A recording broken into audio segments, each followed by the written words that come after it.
Hello guys, welcome back to the channel. So this video was thrown at me, Ketsi, the Ability dudes. Video titled "The First Punic War," Oversimplified, Part 1. I'm not too sure, what this video is going to be about, but I'm pretty sure it's gonna be like a historic sort of thing. So we better not waste any more time. This video spans a little over 27 minutes, and so we have a long way to go. Let's watch this. Yeah. This video was made possible by NordVPN. Click the link below and get an exclusive deal with a huge discount and a 30-day money-back guarantee. Introducing our new, glorious, breathtaking bucket plushie. Limited quantity, available now, along with some Punic War character pins. Buy them, or I'll marry your mother. It's your choice. Oh, Marcellus, you sure have a lot of dignitas. Kiss me. Okay. Hey, Dad? Hi, son. Just reading the newspaper. What can I do for you? Well, you know how you always say Rome is the greatest civilization in the world? It bloody well is. Well, I was just wondering, what makes us so great? How did we come to be? Wow. My son. Boy, let me take you on a journey. To this side of the room. The story of Rome Begins with these beautiful baby boys going to town on some she-wolf mommy milkers. That's gross. You're gross. Sorry, son.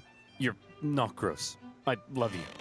They're called Romulus and Remus, and when they grew up, in 753 BC, they founded Rome.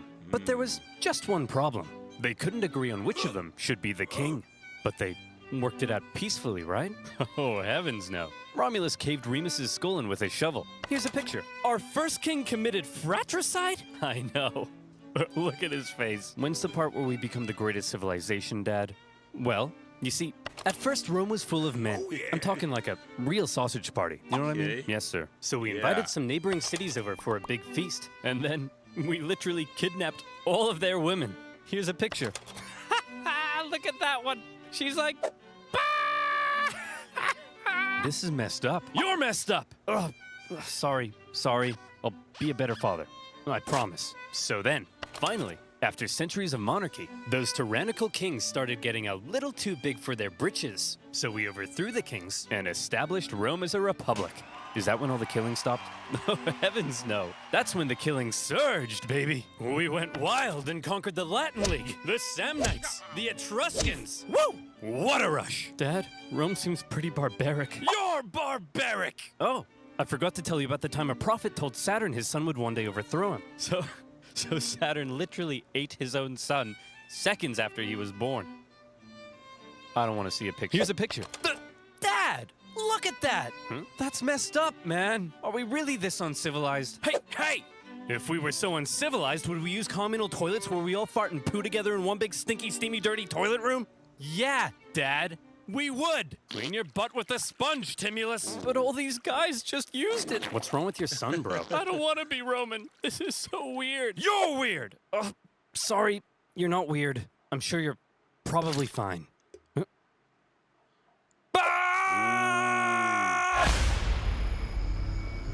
First Punic War.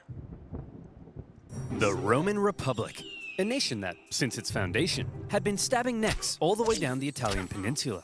But this isn't the famous Roman Empire that ruled the known world. Not yet anyway. This is a relatively juvenile Rome, still just a regional power. In 264 BC, the big daddy of the Western Mediterranean was Carthage. Let's rewind a bit. Carthage was founded in 814 BC, when some Phoenicians in Tyre had a mega surplus of goods and decided to export those goods across the Mediterranean.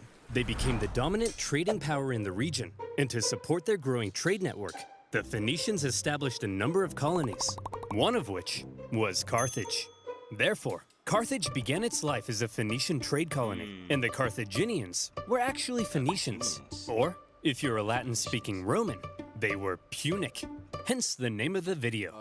Over the centuries, Carthage gradually expanded and became the region's base of power. Just like Rome, Carthage was a semi-democratic republic with its own senate and judiciary. But there were also some pretty hefty differences between the two. While Rome was big into farming and stabbing people in the neck, The Carthaginians, on the other hand, just like their Phoenician forefathers, had built their power through trade and navigating the waves. They went here and there, selling ivory tusks, gold, and slaves. And as a result, they were rolling in it. Whenever they weren't busy swimming around in their copious hoards of money. In their spare time, they also possibly enjoyed sacrificing their children to Baal, the god of... Let me just check my notes. Yes. Plant fertility. Oh boy, these figs aren't looking too hot. Maybe if I throw my son into a burning pit of fire, they'll grow. Have you tried watering them, Dad? No, we'll try that second. As a result of all their trading, Carthage had emerged as one of the Mediterranean's superpowers. But wait, they said. Rome? What the heck is that? Well, I know it's a pretty obscure little country that you've probably never heard of. But this spunky young nation was about to upset the entire region's balance of power. Initially, the two sides enjoyed relatively friendly relations, and had even signed a couple treaties. But it was a relationship that was practically destined to turn sour. See, Rome had a thing where they liked to aggressively expand their boundaries, often viewing such expansion as a defensive act. Kinda like when you kill your neighbor, because you knew eventually they would have tried to kill you first. Meanwhile, Carthage was extremely protective of its wealthy trade network. So if you put a very strategically important island between them, well, 2 + 2 = war. Tensions rose, and the two sides began viewing each other with increasing disdain. The hard-working Romans looked across the water at the money-hungry Carthaginians and said, "Look at those dishonest crooks.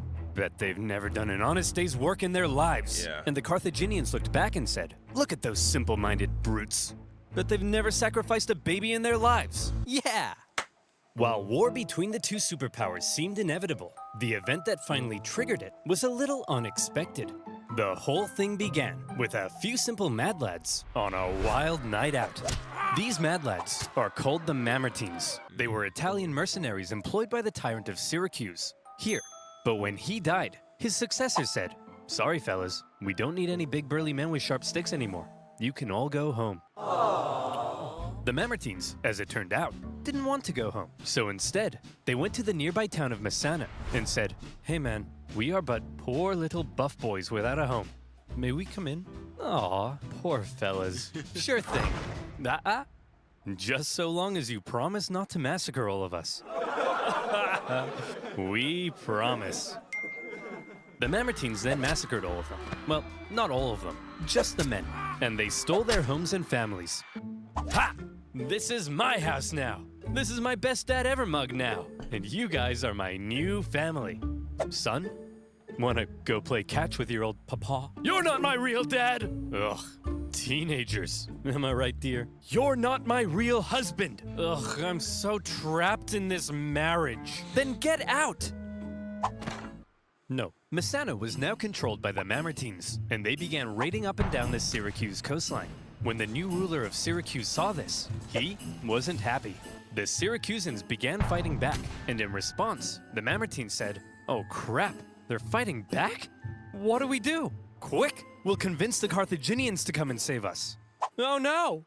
We're in trouble, and we need a big, strong empire to come and rub our bellies. Why are you saying it like that? If I was a big, strong empire, I think I'd like to be seduced.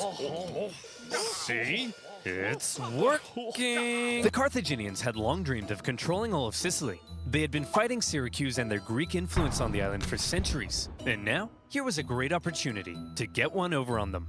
So Carthage promptly answered the Mamertines' cry for help and sent a force to garrison Mensah. As it turned out, however, some within the ranks of the Mamertines weren't too happy with the occupying Carthaginians, and they sent out a second cry for help to Rome. When it reached the Roman Senate, they were a little more hesitant. Going to help the Mamertines ran the risk of triggering an all-out war with Carthage, and they had only just finished conquering the Italian peninsula, so they were kind of tired. Plus, the Mamertines were all the way across the water. They had never made a leap like that before. So you would assume that to avoid any conflict with Carthage, the exhausted Romans would probably sit this one out. But you would assume wrong. Rome just couldn't resist a good chance for war. Why? Well, there's something you gotta understand about Rome. See, As a republic, they were hell-bent on preventing any one man from ever gaining too much power. Okay. And so rather than having one leader, Rome had two, called consuls, who shared power. These consuls could also only serve for 1 year at a time before new consuls were elected.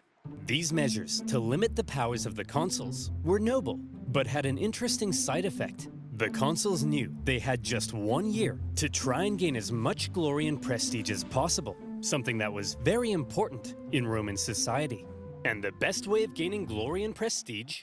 Military victory, of course. The Roman political system basically ended up encouraging these consuls to go out and be as aggressive as your Italian grandmother when you don't eat all the spaghetti.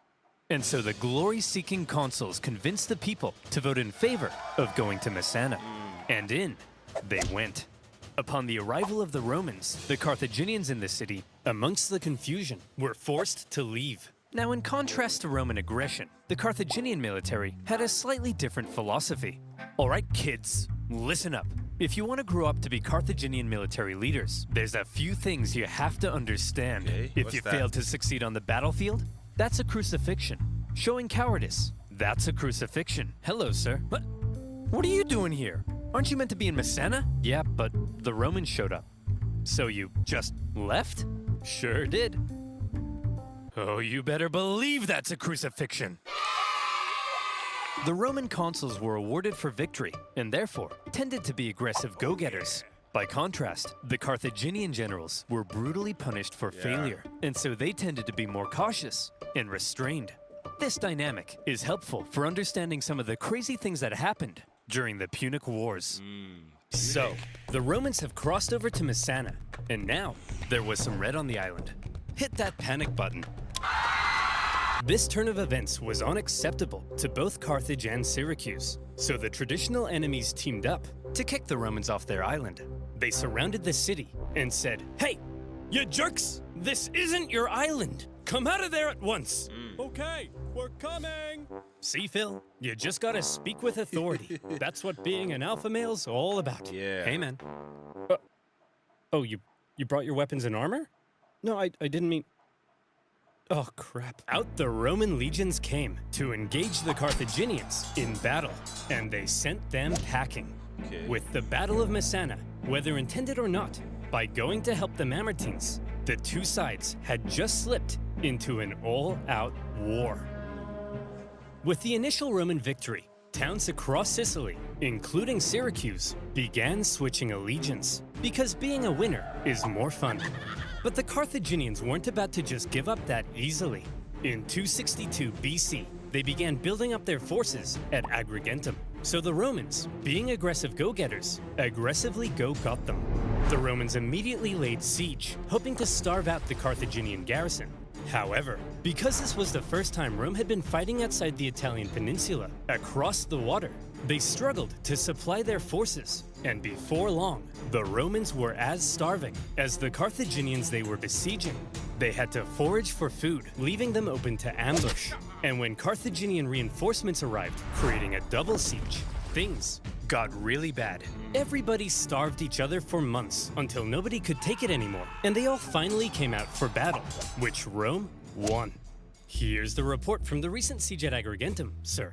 We killed 30,000 while only suffering 7,000 losses? That's amazing! We're the best! Yes, sir. Whoops, those are the wrong way around.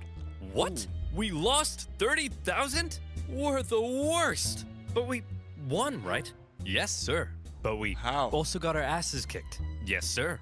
So are we the best or the worst? Yes, sir. The Romans won at Agrigentum because they were aggressive go-getters, and they now began eyeing up the possibility of conquering the entire island. But they also suffered very heavy losses, and it was clear they couldn't sustain a campaign if they couldn't supply their troops. Here's the issue. Sicily was an island. Islands are surrounded by water. A strong navy would be vital for supplying troops and winning the war. Here was Carthage's navy, and here was Rome's. I think you can see the problem. Historians debate just how much naval experience Rome had at this point. Presumably, they must have had something to defend their shoreline. But whatever it was, it would have paled in comparison to the Carthaginian juggernaut. And so Rome had to figure out exactly what to do about all this water. Come on, men. We're not gonna let some pansy candy-ass water get in the way of our glorious victory against Carthage. Charge! Oh, drown. Tell my kids I love them. Oh, snap. We're gonna need a bigger boat. What's a boat? I don't know. If the Romans wanted to win this war and obtain Sicily, there was only one thing for them to do. I guess we're just gonna have to go ahead and build ourselves a war fleet, aren't we? From scratch? From scratch. But we don't even know how. Never mind how to fight with one. Don't worry, Hank. We're up to the challenge. Come on, guys. We're Romans. And Romans aren't afraid of anything. And so, the Romans worked long and hard trying to figure out how on earth you actually build the latest style of warship. In the end, they had a bit of luck on their side. A Carthaginian quinquereme ended up accidentally grounding on Italian soil. The Romans found it and copied the design. While the new fleet was being built, the Romans trained rowers on land. And would you believe it?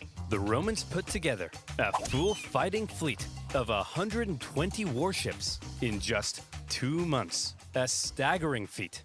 Now, I know what you're thinking, but oversimplified. If the Romans can build a war fleet from scratch in 2 months, then why does it take you half a year to make a video? Well, my valued subscriber, I think you should shut up. What the heck? How on earth did the Romans learn how to build a war fleet? This shouldn't be happening. From what I hear, they copied the design from us, sir. Well, how on earth did they get the blueprint, Carl? I don't know, sir. But I'll tell you what. If you're worried about people stealing your data, No. and you want to protect yourself from outside threats, Don't you dare. then you, my friend, If you mention NordVPN, I'll scream. Ooh. should use NordVPN. Yeah. Do you like corporations knowing everything about you and then selling your data to advertisers Oh, who convince you man. to buy things you don't Wow. need in an endless cycle over and over You run the until you ad. die? Me neither. And that's why I use NordVPN. NordVPN allows you to connect to super fast secure servers all around the world, encrypting your IP address to protect your online data from undesirable eyes. That means you can look at all the squatty potties you want, and no one will know. With NordVPN, you can search for better online deals in other territories and unlock content not available in your country.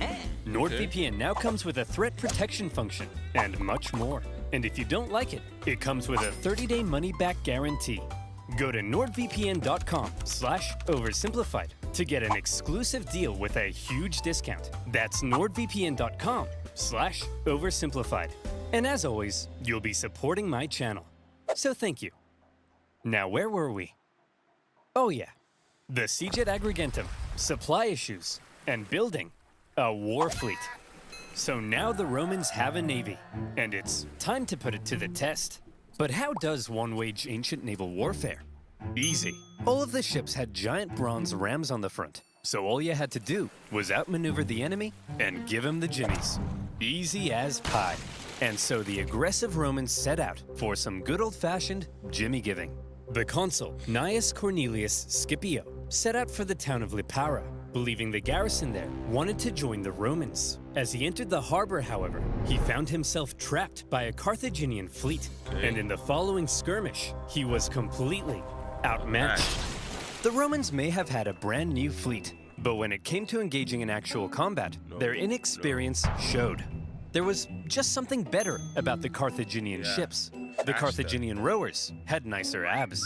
The entire Carthaginian Empire had been built on expert seamanship. So, when it came to water, the Carthaginians were better, and the Romans were wetter. In their initial skirmish, the Romans were beaten so badly that the consul, Scipio, was given a nickname, Asina. And if you're wondering what that means, just drop the Ina. So what were the Romans to do? How could they possibly stand up to this Carthaginian superpower? Well, there's something you gotta understand about the Romans. Back when they found that Carthaginian ship and copied its design, that wasn't a one-off thing. Copying their enemies was as Roman as punishing murderers by sewing them into a leather pouch with a monkey, snake, and rooster, and then throwing them into a river, which is a thing they did. Wait, what was I talking about? Oh yeah, copying their enemies. Many of the most famous Roman inventions were actually borrowed. Aqueducts, chariot racing, their gods. Even in warfare, the Romans would get pierced by a Sabine javelin, and they'd be like, wow. They'd get hacked to bits by an Iberian sword, and they'd be like, wow. And they'd copy the designs for themselves. However, they wouldn't just copy it. They would advance it, finding ways to adapt it as perfectly as possible. And in the case of naval warfare, the Romans realized if they wanted to beat the Carthaginians at their own game, they would have to adapt. The Romans excelled at combat on land, not on water. But what if, they said, we could somehow turn a sea battle into a land battle? Sounds crazy, right? Well, they made a couple of tweaks to their warship, and look, here they come again. They must love getting their asses kicked. Sir, what's that toll thing sticking out of their ships? They really are idiots. Look at that thing. That'll make them blow over. I mean, look at... Bob! Bob! Get your camera out. Take a picture of it. I mean, how stupid can you be? Let's just add a big wooden tower to our ship that'll weigh us down and blow us over in the wind. They're just gonna drop it. I mean, what does that thing even do?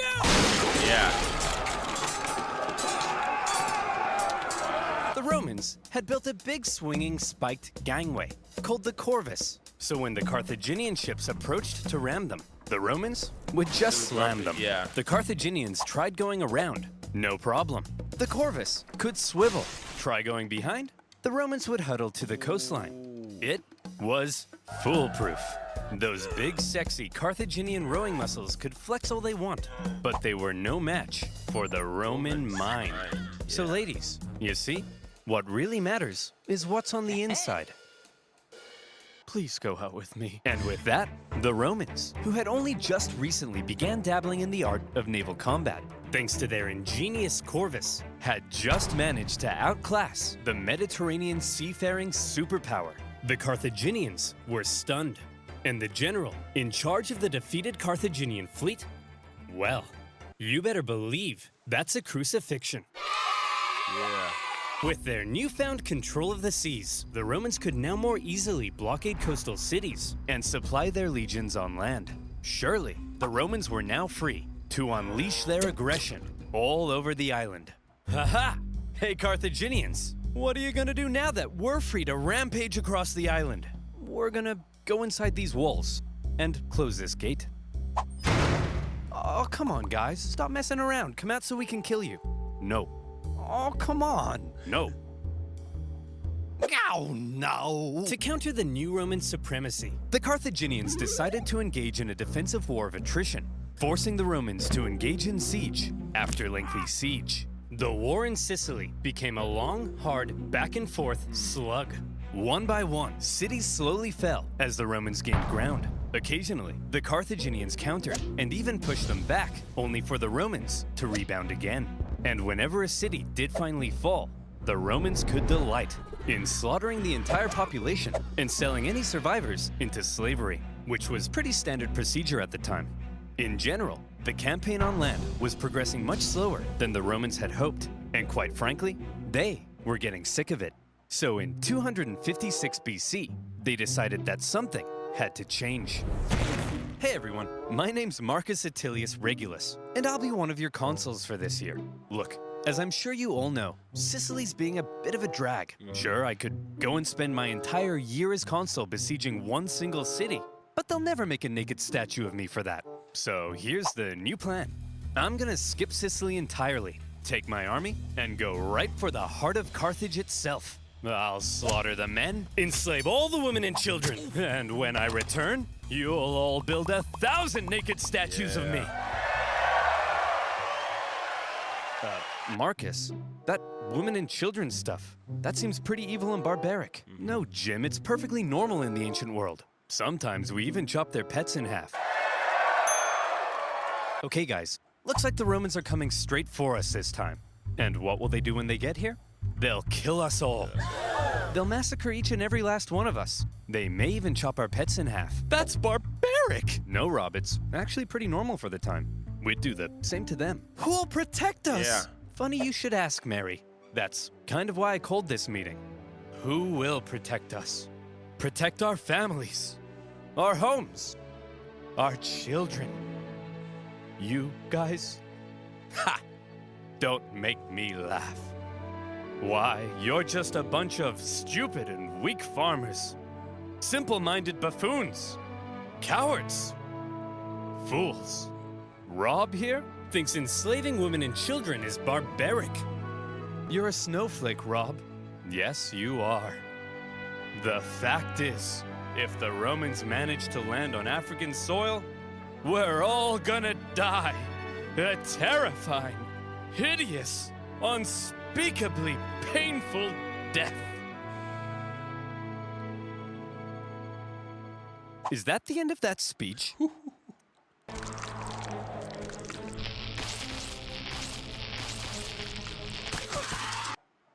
Yes. Yeah.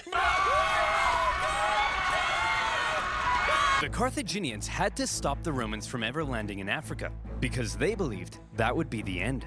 So as the Romans were building an invasion fleet, the size of which the world had never seen before, the Carthaginians were preparing an even bigger one to stop them. And in 256 BC, as the Roman invasion fleet made its way south, the stage was set for a humongous battle that saw 680 warships, around 300,000 men, fighting to decide the course of the war. To this day, the Battle of Cape Ecnomus remains possibly the largest naval battle in human history, all the way back in ancient times. So the next time your granddad tells you about the time he sank a Japanese aircraft carrier, kick him in the nuts. The Romans had a lot riding on this battle. They weren't just sending their warships, but transports as well, full of supplies and horses for their invasion of Africa. They therefore formed a protective wedge-like formation to punch through the long, thin Carthaginian line. The Carthaginian generals, however, desperate to prevent the Romans from reaching Africa, had a plan of their own. As the Roman fleet approached, the Carthaginian center feigned a retreat, luring the Romans in so their outstretched flanks could envelop them and get around the Roman corvus. A clever plan. A clever plan indeed. With such a huge battle and so many ships crowded together, the Carthaginians struggled to maneuver as hoped. And in the chaos, 3 separate battles emerged across the huge battle space. With the number of ships limiting their ability to maneuver, the Carthaginians became sitting ducks, and all the Romans had to do was start swinging. The Roman center came out on top, and were then able to turn around and rescue their pinned down flanks. The Battle of Cape Ecnomus was a Roman victory.